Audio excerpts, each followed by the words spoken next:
And we're back live from Austin for the Texas Book Festival. Harriet Washington is next on the history of mental illness. This is Book TV on C-SPAN 2, live coverage from Austin.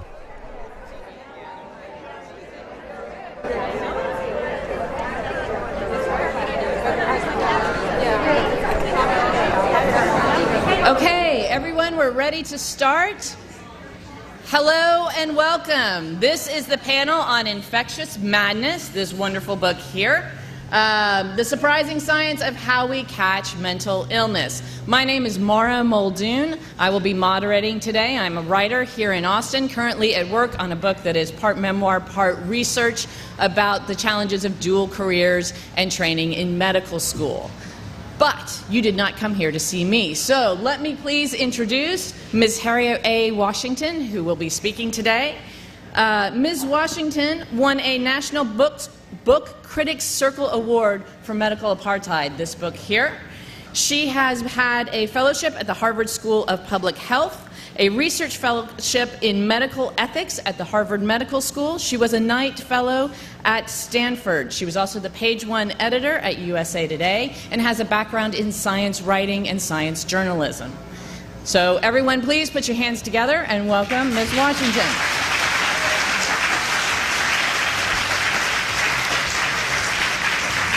So for today, what we're going to do is she's going to begin. I'm sorry if you.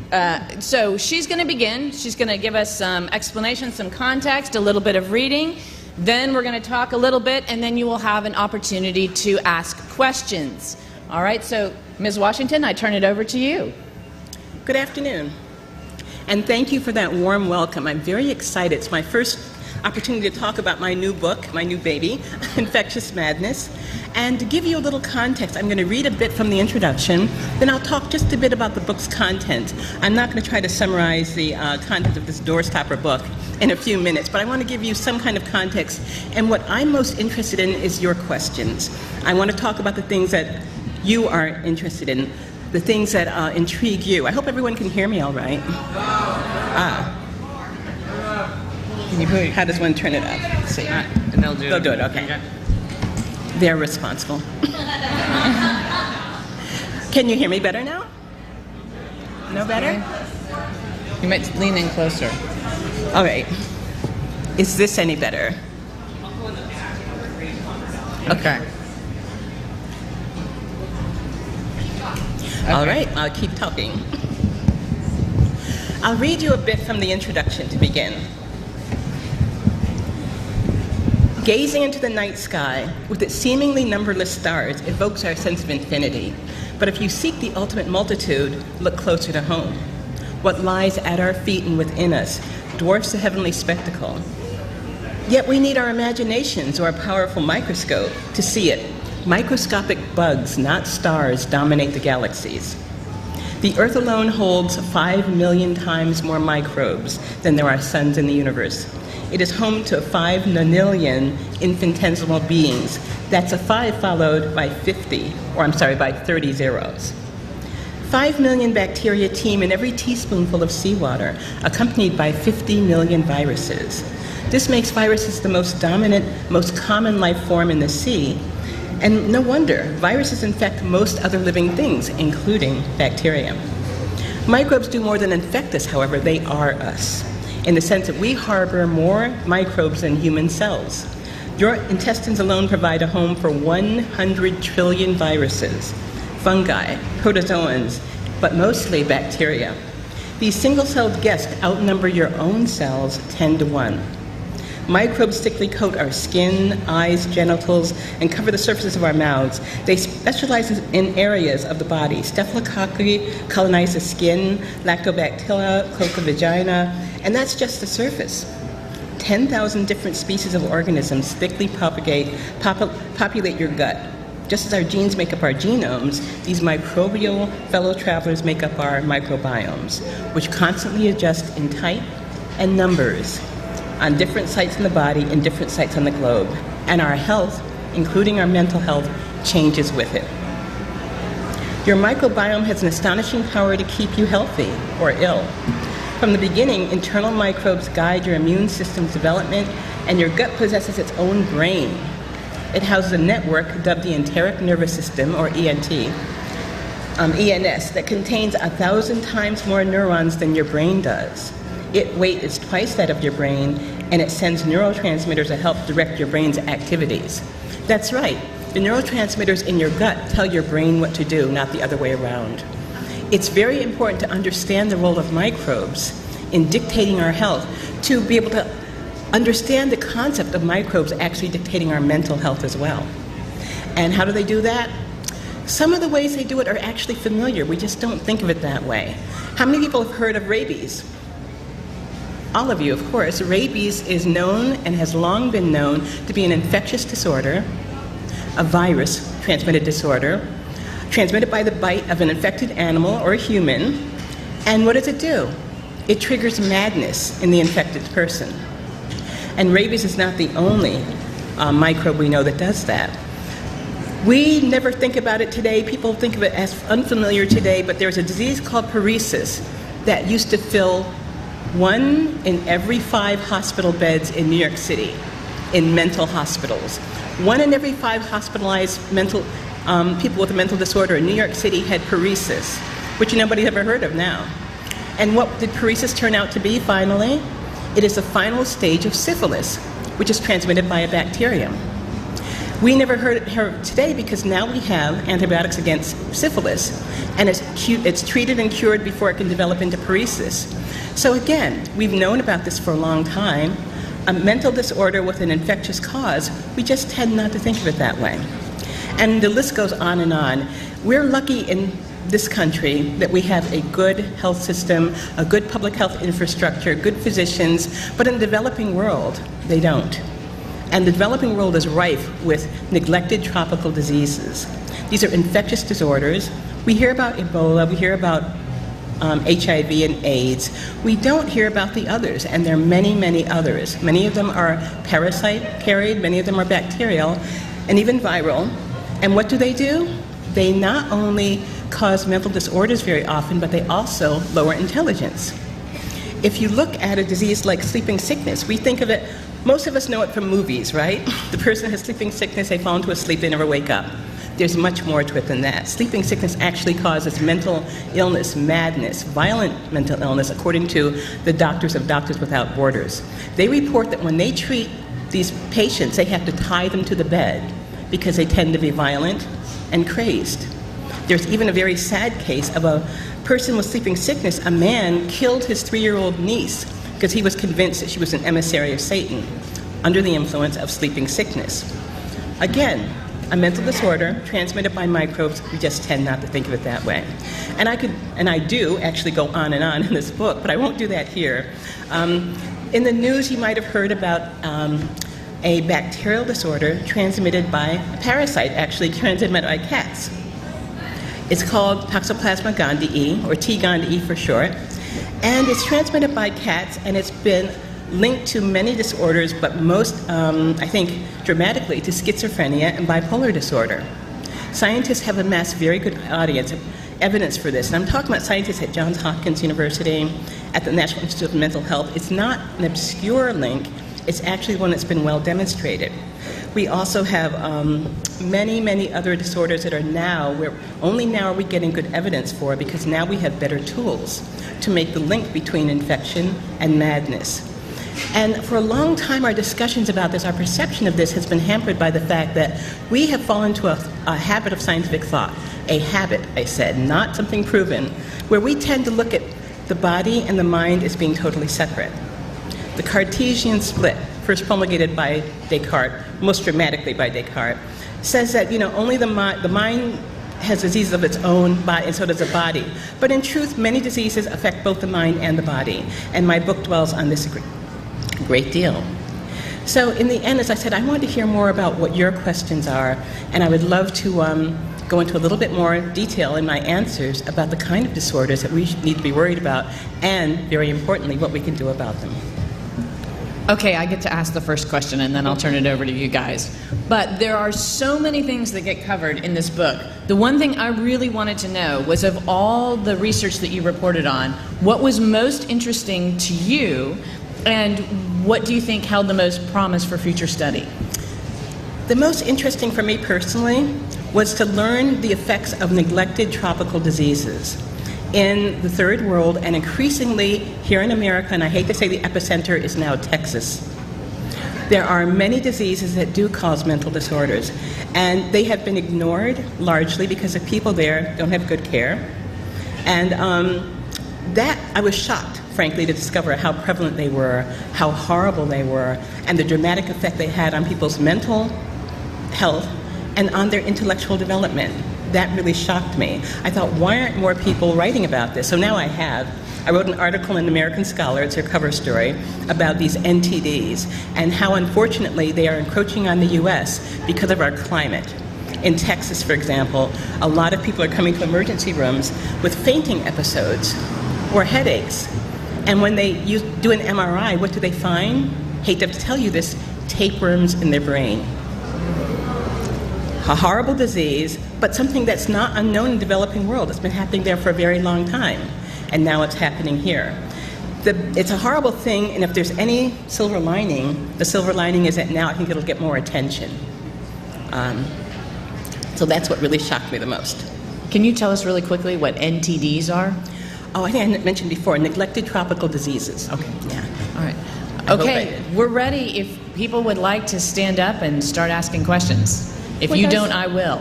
For those of you who have questions, if you would please come and to the microphone and ask your question, and then we will move forward. Okay, looks like a line is already getting started.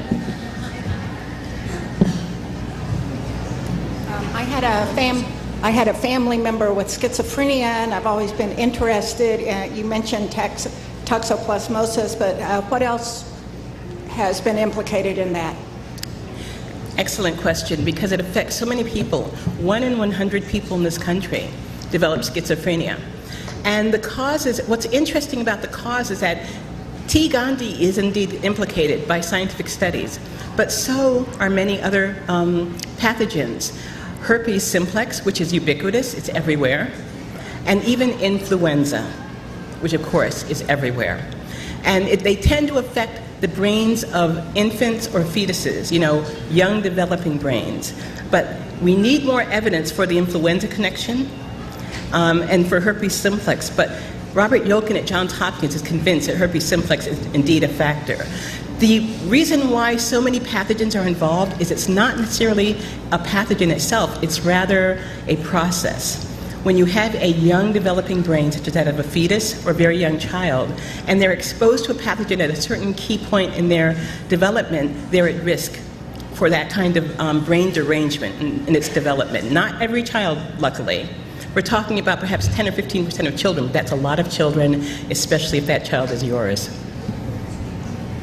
And to keep our gut healthier, what more can we do than eating live yogurt Well, there are a slew of doctors working at that. One at Harvard is convinced that we are what we eat in terms of our mental health as well as our physical health.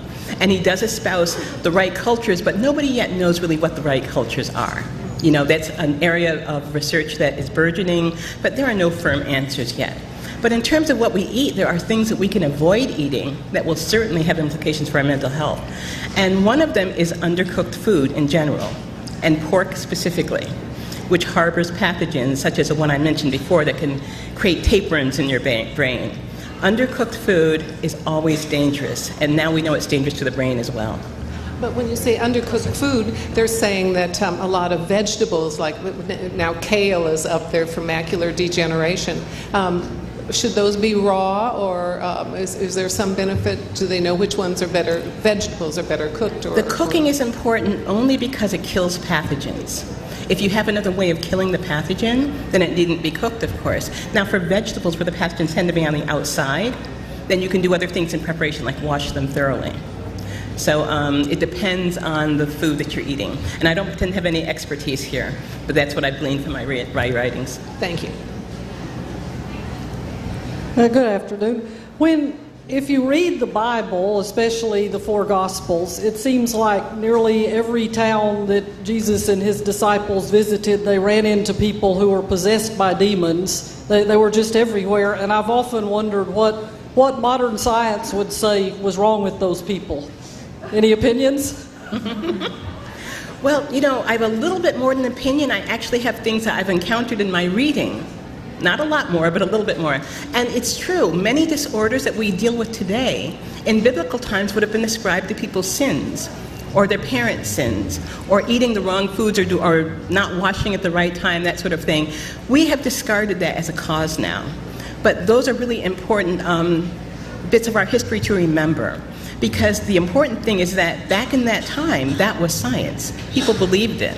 And so now when we have things that we embrace as science, we have to be very careful to make sure that it's supported by data and not by custom and belief and sort of unacknowledged feelings about who is and isn't clean. So I think there are lessons for us to learn from the Bible and for other writings for that reason. Great question. Hi, I have a question. My sister came up recently with a mania and, I guess bipolar type of thing. And it was kind of out of the blue. She'd been fine her whole life, and all of a sudden she gets manic and then depressed. And now meds got her under control. But she had Lyme disease some years ago, but they tested her and it doesn't show up anymore. Could it still be a residual effect? It could be, because the tests are not all equal. Some tests are more discriminating than others. I would definitely take her to an expert that has the most discriminating test to make absolutely sure there's no residual problems there. Okay. My family has a great deal of history with depression and anxiety, and I have some with ADHD. All of these are currently treated now with various drugs designed to manage neurotransmitters in the brain. And I'd like your opinion on whether that is appropriate treatment, what else is coming down the line for those, and what else, in terms of nutrition or otherwise, to do. Sure. I need to stress here I'm not a clinical person with no clinical expertise, so I can give you an opinion based on what I've read. Based on what I've read, medications for depression do not help most people. They help only a small segment of the most severely depressed people. I'm not sure why they're still being prescribed. There really is not any controversy over this. There is consensus in the scientific literature that the medications simply don't help. What I found intriguing that I pointed out with the book was I wanted to know, if possible, why are these few people helped by the medications and nobody else is? I still don't know after pouring through the literature, but one thing I did learn, the medications against depression don't work well for depression, but they do work very well in a different arena. They quell infection. So I asked myself, is it perhaps possible that the people whose depression is caused by infection are being helped by the medication and not the others? I don't know, but I hope someone will do research into this. Medications for the other disorders, I don't know much about because I did not actually look into that. But for depression, I know medications are not the answer. Personally, I think we need to go back 30 or 40 years and readdress talking therapy, other forms of therapy for mental illness. I think it's very regrettable that now when one presents with mental illness, it's too frequently the case that one is given a medication. The person is not being treated as a holistic person. The history does not do a good job of trying to find out what other factors could be there. And I think we need to go back in this case and reevaluate how we treat people with mental disorders.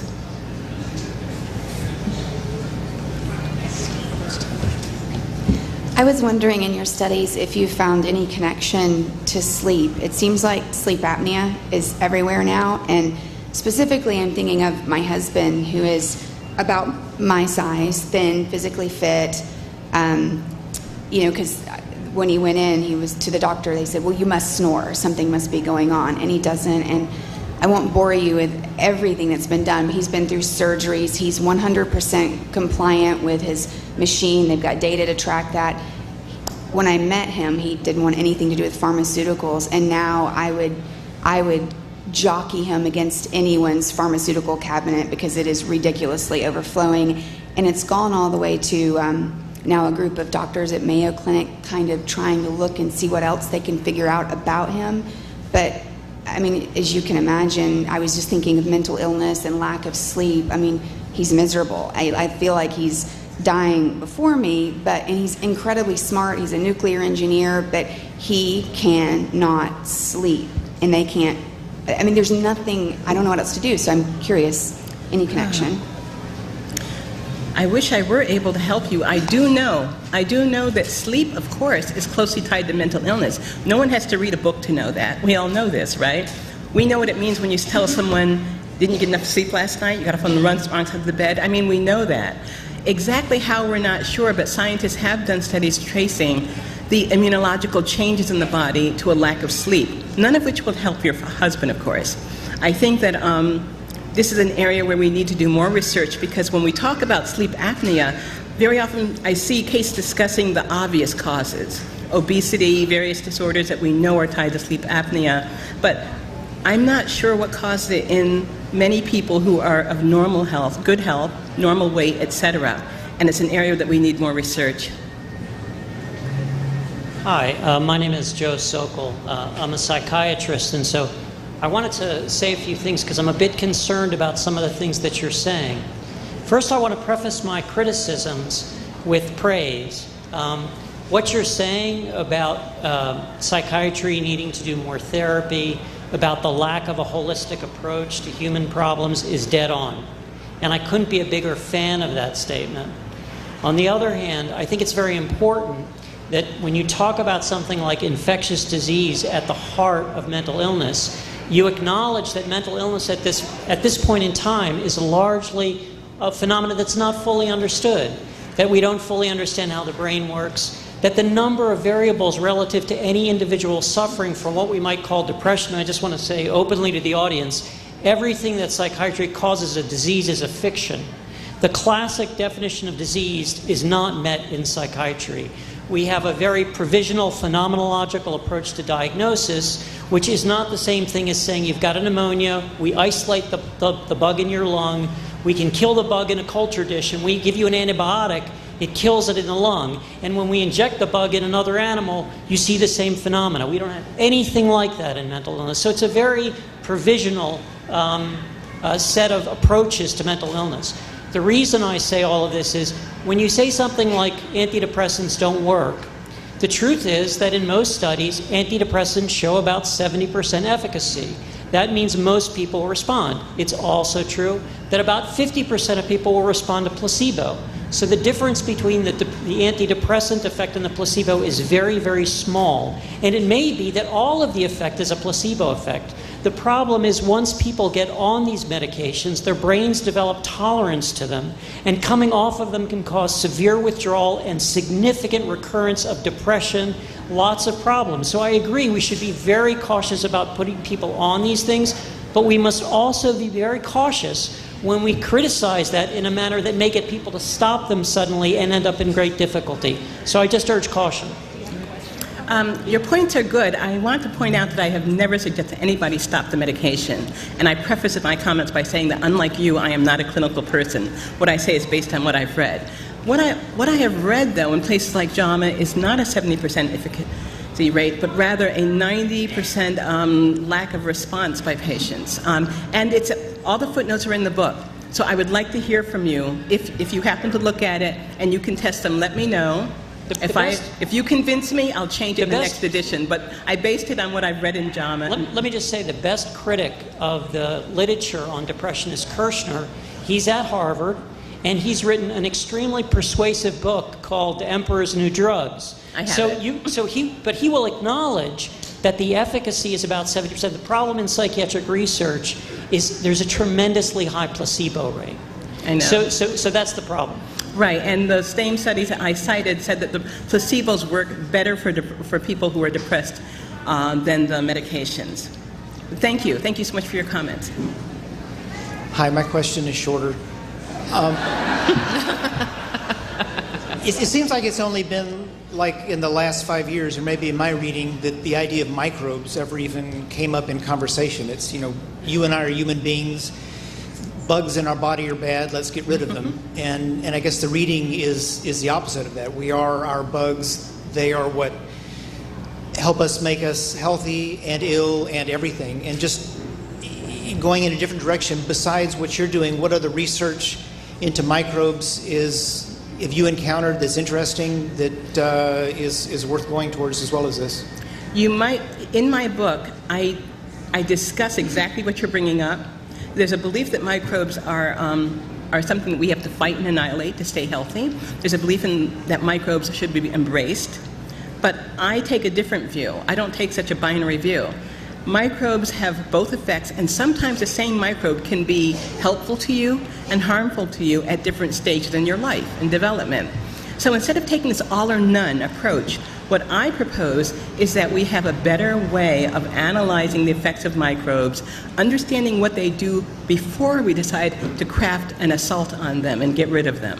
And we have to take a more nuanced, sophisticated look at what microbes are actually doing, or what we think that they're doing, before we decide how they're going to handle them.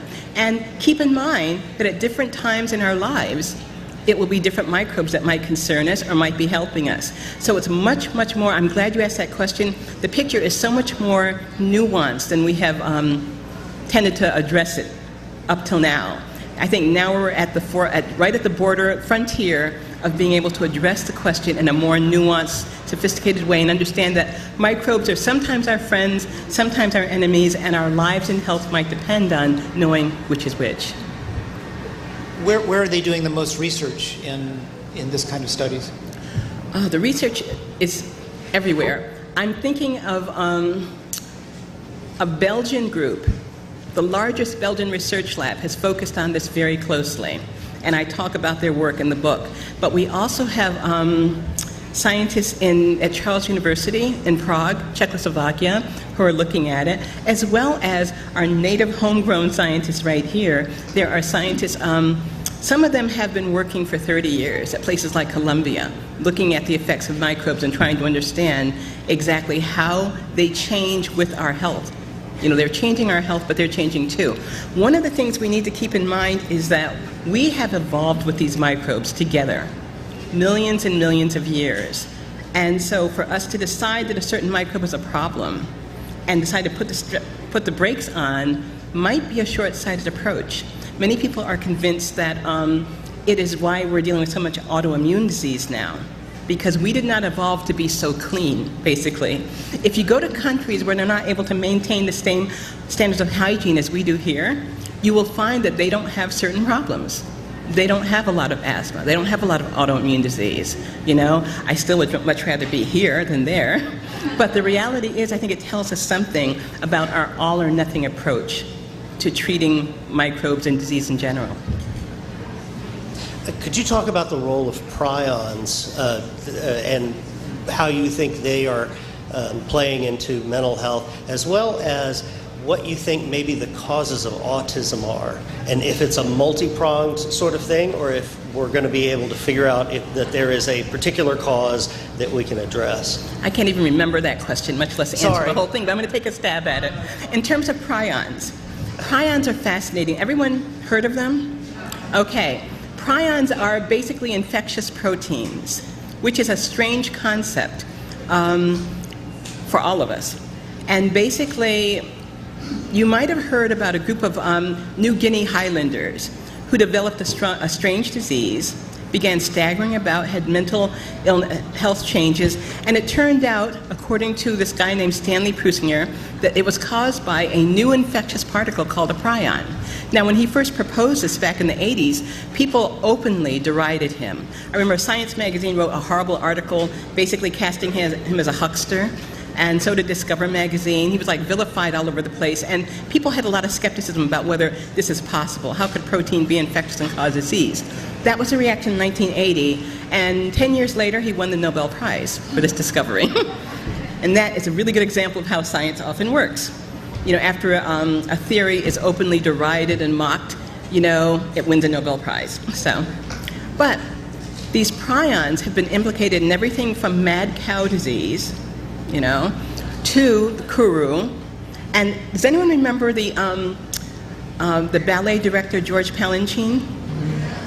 He died of a prion disease, a human equivalent of mad cow disease. Not totally equivalent, but very similar to mad cow disease. It's shorthand as CJD. So he died of this, but he wasn't diagnosed for a very long time because it's a very hard thing Now, when I spoke with Laura Manuelitis, who's at Yale University, who is one of the heads of neuropathology, she told me that she thinks that many causes of Alzheimer's disease in this country might actually be CJD, a prion disease, that is not being diagnosed. People aren't looking for it, doctors aren't looking for it, researchers aren't looking for it, and so they tend to, Alzheimer's is a disease of exclusion. You get a diagnosis when other things don't pan out, and she thinks a lot of them could be CJD. She may be right, she may be wrong, I have no idea. But the idea of this new disease, I think, is very, a new disease cause. This new pathogen is very illustrative because it seems to be, the Nobel Committee is convinced that he's right, and if it does exist, we have to revamp some of our thinking about infectious disease, what's really causing it. And your question about autism was? If you learned anything in your reading about the causes. Okay, I did not learn very much. I learned just a bit. I didn't focus on autism disease. Autism, there's a lot of focus on it already. But one of the things I learned is that there is mounting evidence that the leaky gut hypothesis is probably right. Basically, there's mounting evidence that some of the pathogens, remember I said that in your enteric nervous system, in your intestines, you have this brain producing neurotransmitters that go to your real brain and tell it what to do, right? The neurotransmitters in your intestine have an effect in the intestine, effect on the brain that's much, much higher than your intestine. 100 times more powerful in your brain than your intestine. So neurotransmitters that leak from your intestine into your brain can be very powerful. And many people think that that is implicated in the development of autism. But I think you have to keep in mind, one of the really important things I say in this book is that the causes of infectious causes are only a minority of the cause of many mental disorders. 10 to 15% tops. So we're not talking about most schizophrenia or most bipolar or most autism being caused by an infection. We're talking about maybe 10 or 15%. So it's a possible cause, but it would only account for a minority of the cases. We have time for a few more questions if anyone would like to come forward. Or, Maria, you get to ask some more. I have a few more questions, but anyone feel free to come up as I'm asking, and I will defer. I wondered if you could talk about cat pee. This was actually, I found this kind of fascinating, this section of your book. Would you mind?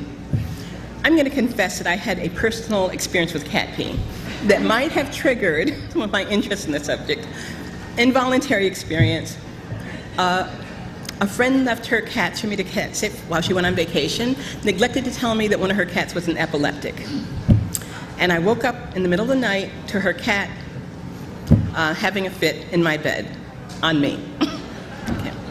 So, when I saw that some people were implicating a parasite caused by cats in schizophrenia, my ears perked up, and I immediately read everything I could find on it. So the evidence is very compelling, and it's been performed by people all around the world, not just in this country, but also in Prague, in Turkey, that this parasite, T. gondii, does indeed lead to schizophrenia in many people, mostly in young children, but also there's some theorize that it also affects a fetus in utero.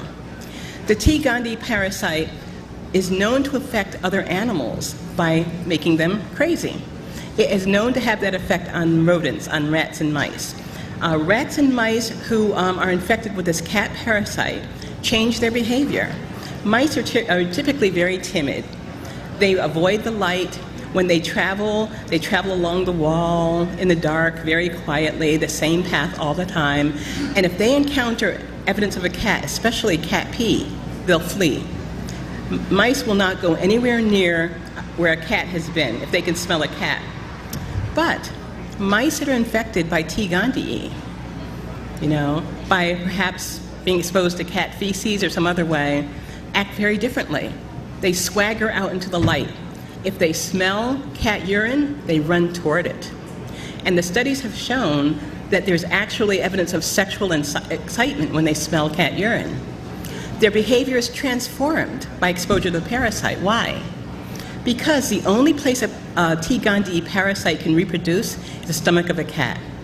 T. gondii wants to get into the stomach of a cat, and what better way to do that than make a mouse run up to a cat? So, unfortunately, scientists think it has the same effect on us. We have the same neurotransmitters as do cats. And when we are infected with T. gondii, these scientists say, we also begin behaving differently. Now, in this country, we don't have to worry about any cat predators. But we do have bad traffic. And what do people do when they're infected with T. gondii? They begin to swagger into traffic. They become very irresponsible. They become very bad drivers. They're 3 times more likely to have an accident if they're men infected with T. gondii. So it changes our behavior in the same way. You know, the parasite has reasons of its own, and we're collateral damage. Fascinating story, I think. I certainly found it so. I would also like to ask you, I'm trying to think, there were a lot of things I wanted to ask you, but could you also talk about where you think we need to be putting more effort into research? Like what should we be looking at going forward? If you had $10 million, what would you put that into? Let's see, $10 million. Okay, $100 million. Okay. What's $10 million into the medical research, you know? Might buy you some lab coats, right? Right, yeah, exactly. Okay, so $100 million. Neglected tropical diseases. And one reason why is that they're no longer tropical diseases. Remember I mentioned that Texas is an epicenter? The tapeworm in the brain is becoming more common in Texas. So are the other diseases. And these are diseases that not only affect one's thinking, but one's intellectual ability. I would definitely put money into making people aware of these diseases, finding vaccines against them. Vaccines are great because you don't need a lot of resources to give out vaccines. You know, you can line people up and give them the shot. So that's what I would do. But having said that, I think there are other prevention avenues that are much easier and also very important. Okay. Such as, yeah. The best prevention is to listen to your mom. All the things mom told you, she was right on the money. She was prescient because they're all the things one could do to protect oneself. Wash your hands. Very simple, right? But do you know that in hospitals, some physicians, a minority of course, but you've got 20% of physicians who don't routinely wash their hands when they should. And most people are even worse. Did you ever sit and watch people in a ladies' room, for example? How many don't wash their hands? That horrifies me. Because the people who have a tapeworm in the brain, you probably got it from not washing their hands. When you have parasites from infected pork, if they're on your hands and you put your hands in your mouth, that's it. They will invade and take over. So washing one's hands is important. Cooking food thoroughly, or alternatively washing it very thoroughly, is important. These are very simple, very basic, and yet they will protect people from many of the horrible diseases I describe in the book.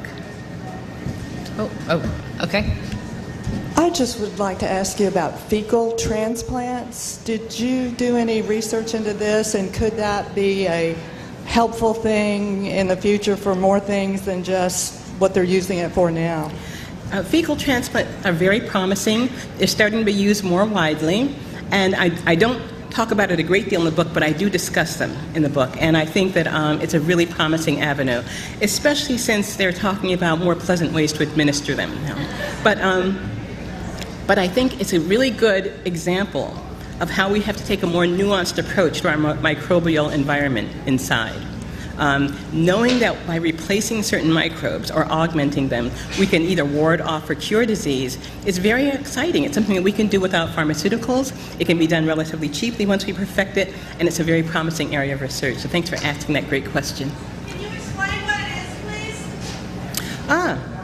It's what it sounds like. Basically, not only in your feces, but also in your stomachs, in your interior microbial environment. There are many, many microbes. As Lita Proctor told the New York Times, half of your stool is not food, is not leftover food. It's actually microbial mass. They're microbes. These microbes can sometimes, the right microbes inside you can help protect you against disease, can even ward off certain diseases. But some people don't or cannot make those microbes or retain them. Sometimes they have lost them from medical procedures, for example. So replenishing them is important. And they're replenished by taking the fecal matter or the microbial matter from people who do have the needed microbes and processing it and putting it into the person who lacks them. That's it. Can you talk a little bit about using microbes, sort of, I don't want to say to fight other microbes, but how you can use microbes in tandem to better your health? Fight other microbes sounds good to me. All right, You're right. Microbe against microbe it is. Because that's one of the smart things we're going to have to do. Instead of, we don't always have a vaccine, and it'll take a long time to get one. We don't always have a medication. So in some cases, we're going to find microbes that will help treat us. And one good example of that was in Sweden, University of Lund, where they had a problem with people on ventilators were developing rampant, out-of-control bacteria in their ventilators that was killing them. And how could they get rid of the bacteria? They could give them an antibiotic. But the problem was the person would become resistant to it pretty quickly, and it might not help. So they decided to use a different bacterium. This different bacterium they gave the people actually fought off and killed the bad bacteria. That's a brilliant move. It's the kind of thing we're going to have to get much better at doing. So using microbes to fight microbes sounds good to me. Okay, I thought I saw a hand in the back. Did I see a hand in the back, or am I imagining things? I'm imagining things. Okay, so could I ask you then about, there was something in the way back of the book here that I wanted to talk about. Moria, we have one, please. Oh, I'm sorry. Please go ahead. Hi, you spoke about Alzheimer's before, and just mentioned one thing. Are there other microbes or situations that would affect Alzheimer's? I'm sure there are, but I did not research that. I did write a little bit about it, but really not that much. Alzheimer's is very difficult. There isn't real proof. There isn't really strong evidence of a microbial origin. Not to say that there isn't, but we don't know if there is one yet. So I didn't really dwell on it, except for to talk about the theory that some Alzheimer's might actually not be Alzheimer's, but something that's actually more, easier to prevent. Thank you. Sure. Hi. Hi. You had talked earlier about the fact that one of the things about being in this country is the sort of over cleanliness on some levels, or the ways that we have things that they don't have in other countries. But then you also talked about a little bit cavalierly about the idea of the vaccine being easy, and I'm wondering, there is research about some of the negative effects of vaccines, and I'm just wondering what your overall thought is around that and how that helps or hurts in terms of getting rid of things and at the same time perhaps creating things as well. I'm sorry, but your voice is a little soft and I couldn't quite hear with all the noise out there. Okay then. Now I can hear you. You had talked earlier about the idea of some things being, I'm going to get it short now. I'm more interested in your ideas around the impact of vaccines. You had sort of cavalierly said, oh, that's easy because you can line people up. And on the other hand, I imagine you have a much deeper analysis of vaccines, because there is obviously evidence around both the pros and the cons about that. So I'm just curious about your general research and your thoughts around that. Well, I didn't cavalierly say it. It's a fact, actually, that it's easier to give vaccines than other things. And your question is rather broad. I'm going to assume you know of some problems or issues with vaccines. All I'm going to say about that is there are many people who, for many reasons, distrust vaccines. And I'm deeply sympathetic to them. I understand that these are people who are only trying to do the best for their children and for themselves, and they have real concerns. I also know that vaccines are medications. As such, they are not perfect. But I think that many of the people who have issue with vaccines don't really understand the nature of vaccines. They don't really understand the nature of medicine. We in general, all of us, I think, have developed an intolerance for medical uncertainty. But by that I mean that when I was a child, everyone got measles. Many people got polio. Everyone got chicken pox. In fact, our parents wanted to get these diseases. They wanted us to get them and get them out of the way so we could go on to being kids and they wouldn't have to babysit sick, whining kids, right? No one respected these diseases, but they were killers. And they are killers in the developing world, in places I talked about, like in the tropical countries where there are no vaccines, where there is no treatment. Children die. Millions of children die every year. Now we have vaccines to treat them, and I think that we need to respect that fact. We need to be grateful for that fact because they now save the lives of many people. Okay. It's time for us to wrap up. Ms. Washington will go from here to the book signing tent where, if you would like, you can purchase her book and have her sign it. Thank you, everyone, for your questions and for coming out today. Thank you.